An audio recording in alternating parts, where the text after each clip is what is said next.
राधे राधे दोस्तों, श्री बांके बिहारी की कृपा आप पर और आपके समस्त परिवार पर सदा पर। कार्तिक मास में चिड़ा चिड़ी की कहानी सुनी जाती है, जो कि कार्तिक महीने के अगले दिन यानी पड़वा के दिन सुननी चाहिए। इस दिन घर के आंगन में आटे से चिड़ा चिड़ी बनाए जाते हैं व उन्हें वस्त्र पहनाए जाते हैं। खीर बताशे आदि का भोग लगाया जाता है। कहते हैं इस दिन चिड़ा चिड़ी की कहानी सुनने से अगर आपके पास मकान नहीं है या आप मकान बनवाने की सोच रहे हैं या बहुत कोशिशों के बाद भी आपका मकान नहीं बन पा रहा है, तो इसे करने से वह सपना आपका जल्दी पूरा हो जाता है। दोस्तों, आप ये कहानी घर के आंगन में या मंदिर में कहीं पर भी सुन सकते हैं। इस दिन खिचड़ी बनाकर अचार, घी और गुड़ के साथ ठाकुर जी का भोग भी लगाया जाता है और स्वयं भी प्रसाद रूप में खिचड़ी को ग्रहण करना बहुत अच्छा माना जाता है। आप मंदिर में खिचड़ी की सामग्री का दान भी कर सकते हैं, ये भी बहुत शुभ होता है। चिड़ा चिड़ी की कहानी सुनने के लिए आप अपने घर के आंगन में आटे से वैसे ही घर की आकृति बनाएं जैसा कि घर आप चाहते हैं। उस घर में वो सामान भी बनाएं जो आप चाहते हैं। घर में उतने कमरे बनाएं, चाहे आप बड़ा घर बनाएं या छोटा, ये आप पे निर्भर करता है। जैसे हम चौक आदि बनाते हैं, ठीक आपको वैसा ही बनाना है। आंगन में आटे से घर की आकृति बनाने के बाद अब आप थोड़े से आटे को गूंदें। आटा आपको सिंपल ही गूंदना है, उसमें नमक वगैरह ना डालें। अब उससे आपको चिड़ा और चिड़ी बनाने हैं। ऐसा लगना चाहिए कि आपने वास्तव में चिड़ा और चिड़ी बनाए हैं। अब जो आपने मकान की आकृति बनाई है, उसके बीचों बीच चिड़ा चिड़ी को बैठाएं। अब आप अपने मकान में आपने जितने कमरे बनाए हैं, उसमें आप खीले और बताशे रखें। इस बात का ध्यान रखें कि कोई भी कमरा आपको खाली नहीं छोड़ना है।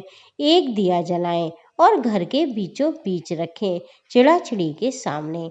और 4 दीपक जलाएं देसी घी के, जो आपको अपने मकान के यानी जो आपने आकृति बनाई है उसके चारों कोनों में रखने हैं। या ये कह सकते हैं कि जो आकृति आपने बनाई है उसकी चारों दिशाओं में आपको ये घी के दीपक रखने हैं।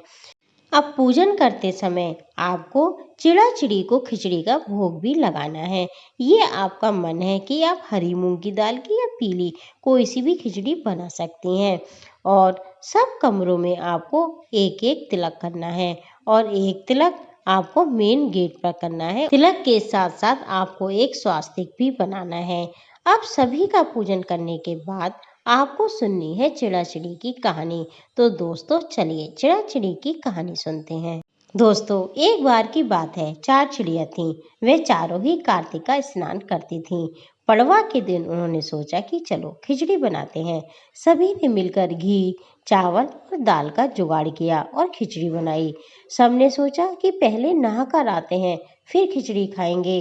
पहले एक चिड़िया नहाकर आ गई, बाकी नहीं आई, तो उसे भूख लगी। उसने खिचड़ी की भाप खा ली।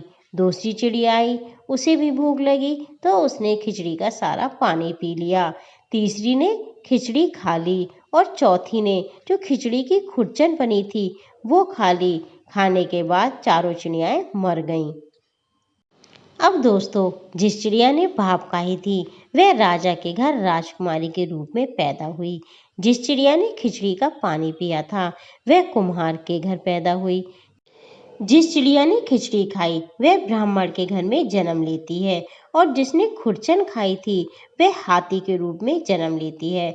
कुम्हार की लड़की राजा के यहाँ दासी बन गई, ब्राह्मण की लड़की राजकुमारी की सहेली बन गई और हथनी भी राजा के यहाँ आ गई।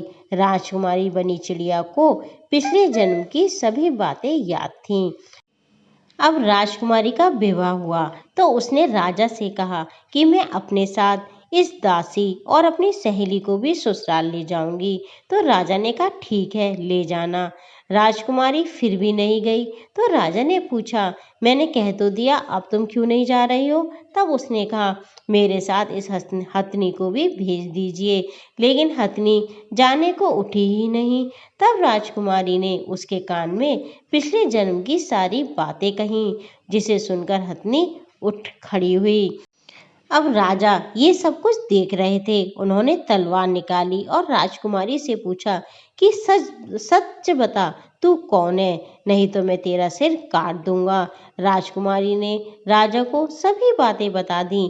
पिछले जन्म की सारी बातें सुनकर राजा बोला कि यदि कार्तिक स्नान का इतना महत्व है तो हम भी जोड़े से कार्तिक नहाया करेंगे और दान पुण्य आदि किया करेंगे।